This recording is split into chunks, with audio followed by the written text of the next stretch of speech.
Maintenant que tu as passé la première épreuve et que tu maîtrises les bases de CapCut, il est temps pour toi de passer à la deuxième épreuve et de passer au niveau supérieur. Tu seras capable de faire passer ta vidéo de ça à ça. Tu vas découvrir les 9 étapes qui transforment une vidéo banale en vidéo qualitative et professionnelle. Pour suivre ce tuto, passe par le lien CapCut en description. En t'inscrivant, on aura droit à la version pro pendant 7 jours. Si tu veux réellement lancer ton business, je te recommande à 100% de passer sur l'offre pro pour ne pas perdre de temps et ne pas être limité. Sache que c'est simplement un conseil, je n'ai aucun partenariat avec CapCut. Dans cette vidéo, je vais utiliser certaines ressources de l'offre pro. Mais tu peux utiliser les ressources gratuites si tu préfères ou si ton budget est limité. N'oublie pas, reproduis ce que je fais pour qu'à chaque épreuve, tu puisses voir la différence. C'est parti pour faire passer ta vidéo au niveau supérieur. Première étape, les transitions. Dans le menu général, clique sur l'onglet « Transitions ». Tu peux te balader dans les différentes catégories pour trouver celles qui conviennent pour ta vidéo. Les transitions te permettent de passer d'une vidéo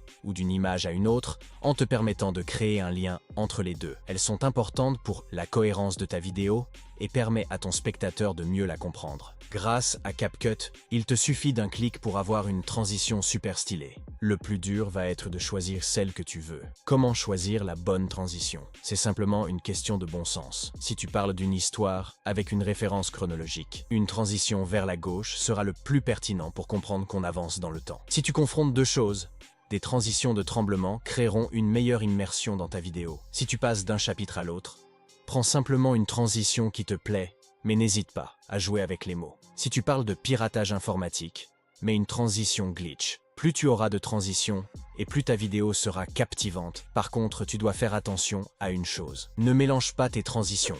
Par exemple, si tu utilises une transition pour représenter les conflits, utilise-la pour tous les conflits de ta vidéo. De cette manière, ton spectateur comprendra le lien entre tes visuels grâce à ta transition. Si tu en as vraiment beaucoup et que c'est trop répétitif, trouve une variante et utilise les deux. Pour faire simple, tes transitions ont une logique. Si tu utilises une transition pour passer d'une partie à l'autre, une transition pour passer d'une sous-partie à l'autre, ne change pas en cours de route. Sinon, tu risques de perdre ton spectateur. Maintenant que tes visuels sont séparés par des transitions qui aident le spectateur à comprendre ta vidéo, place à l'étape 2. Deuxième étape, les animations. Elles permettent d'animer l'entrée et la sortie d'une vidéo, à la différence d'une transition qui fait le pont entre deux éléments. Tu peux les utiliser pour faire apparaître et disparaître des supports visuels qui rendront ta vidéo plus dynamique. Pour ajouter des animations, sélectionne ton élément, clique sur Animation dans le menu secondaire. Là, tu trouves 3 onglets, l'entrée, la sortie et l'ensemble. Les 2 premiers onglets sont relativement explicites. Ils te permettent de mettre une animation au début et à la fin d'un visuel. Tu peux régler le temps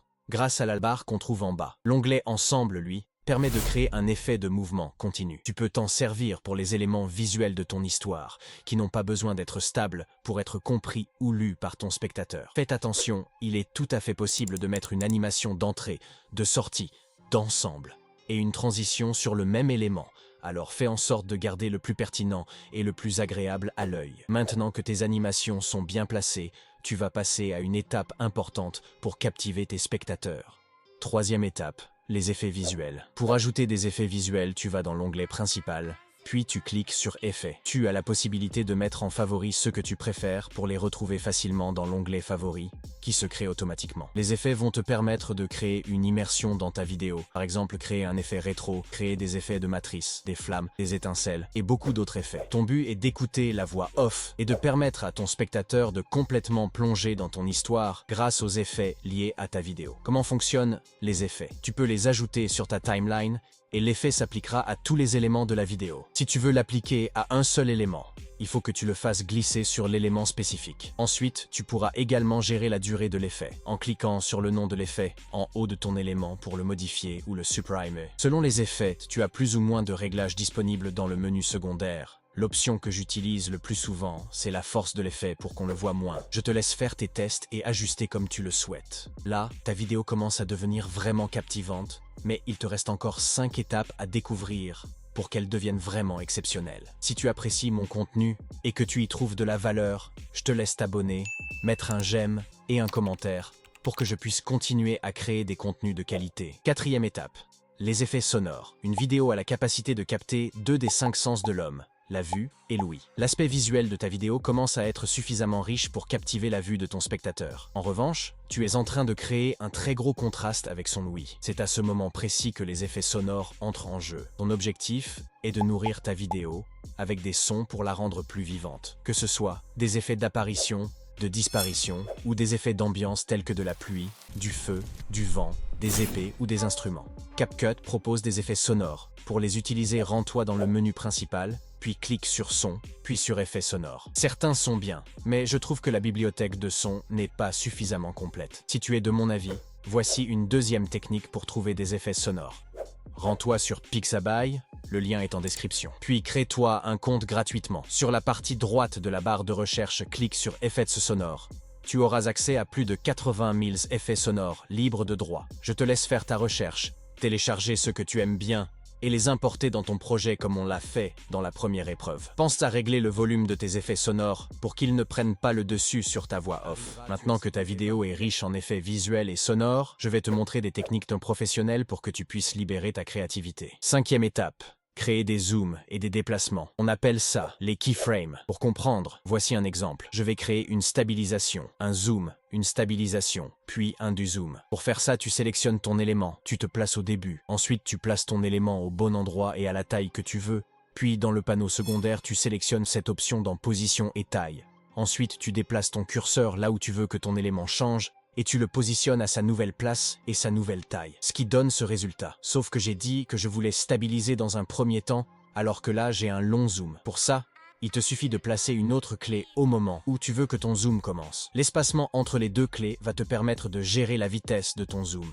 J'ai maintenant ce résultat, stabiliser puis zoom. J'ai plus qu'à faire l'inverse pour le dézoom. Tu peux déplacer tes clés, les supprimer et les copier-coller. Voilà, tu es désormais capable de placer ton élément là, où tu le souhaites, et au moment où tu le souhaites. Tu n'as plus qu'à expérimenter. Sixième étape. Les masques. Ils offrent une infinité de possibilités. Pour en ajouter, sélectionne ton élément visuel, tel qu'une image ou une vidéo. Ensuite, dans le menu secondaire, va dans Vidéo, puis Masque. Là, tu as la possibilité d'utiliser une bande, une double bande, un rond, un carré et même un cœur ou une étoile. Sélectionne celui que tu veux. Tu peux créer un fondu en tirant sur ce bouton. Tu peux déplacer ton masque là où tu veux. Tu peux l'agrandir, l'étirer, le faire tourner et même l'inverser avec ce bouton. Pour créer toi-même des effets d'apparition, tu peux aussi créer des animations sur ton masque avec les keyframes que tu as découverts dans l'étape précédente. De cette manière, tu peux créer des apparitions, des disparitions ou t'amuser avec tes éléments. Comme avec cet exemple, je place mon élément dans la partie cachée de mon masque, je crée une clé, je déplace mon curseur sur la timeline et je donne la nouvelle position à mon masque, ce qui donne cet effet. Dans le menu secondaire des éléments comme les stickers ou les textes, l'option masque n'existe pas. Mais comme tu es dans un tuto complet, dans la prochaine étape, je vais te montrer un hack pour pouvoir le faire quand même. Septième étape, les clips combinés. Pour créer un clip combiné, il te suffit de sélectionner un ou plusieurs éléments grâce à la touche contrôle de ton clavier. Ensuite, tu fais un clic droit et tu sélectionnes créer un clip combiné. Une fois le clip créé, il devient un élément vidéo, ce qui te permet d'appliquer des effets, des transitions et des masques. Prends en compte que les éléments qui forment ton clip ne sont plus modifiables de manière individuelle. Par exemple, tu ne peux plus modifier ton texte ou son style. Si tu veux pouvoir modifier à nouveau le texte, la police, la taille du stickers ou autre, tu es obligé d'annuler ton clip. Pour ça, fais clic droit annuler le clip combiné. Prends en compte que cela supprimera tout le travail que tu as fait sur ton clip. Je te recommande donc les créer uniquement si tu as validé un clip une fois que tes éléments te conviennent. Maintenant, tu as des connaissances avancées dans le montage vidéo. Ta vidéo captive l'ouïe et la vue de ton spectateur, mais tu t'apprêtes à découvrir comment l'hypnotiser. Huitième étape. Les sous-titres améliorés. Pourquoi les sous-titres ont cette capacité hypnotique? En créant de beaux sous-titres dynamiques et bien placés, cela va permettre à tes spectateurs d'avoir un point précis d'attention. Tout comme les techniques d'hypnose, de cette manière, tu augmenteras ton watch time et donc l'engagement de ta vidéo. Pour les personnaliser, sélectionne tes sous-titres, puis dans le menu secondaire, va dans Texte, puis Basique. Tu vas pouvoir choisir la taille, la police, la couleur, ajouter une ombre et d'autres paramètres de personnalisation. Comme c'est relativement long, tu peux cliquer sur Modèle et sélectionner un réglage déjà prêt. Pour que l'effet d'hypnose fonctionne, il faut que l'œil soit stimulé. Je te recommande donc d'utiliser un modèle mot par mot. Une fois que tu as choisi ton modèle, ou personnaliser tes sous-titres, tu vas choisir l'endroit de ton point d'hypnose. Je te recommande de le mettre légèrement en dessous du visage de ton personnage. De cette manière, ton spectateur n'aura pas à faire un choix entre tes sous-titres ou ton personnage. Ensuite, ajuste les éléments de ta vidéo pour que ton spectateur puisse les voir sans quitter tes sous-titres des yeux qui lui feraient perdre le lien hypnotique. Tous tes sous-titres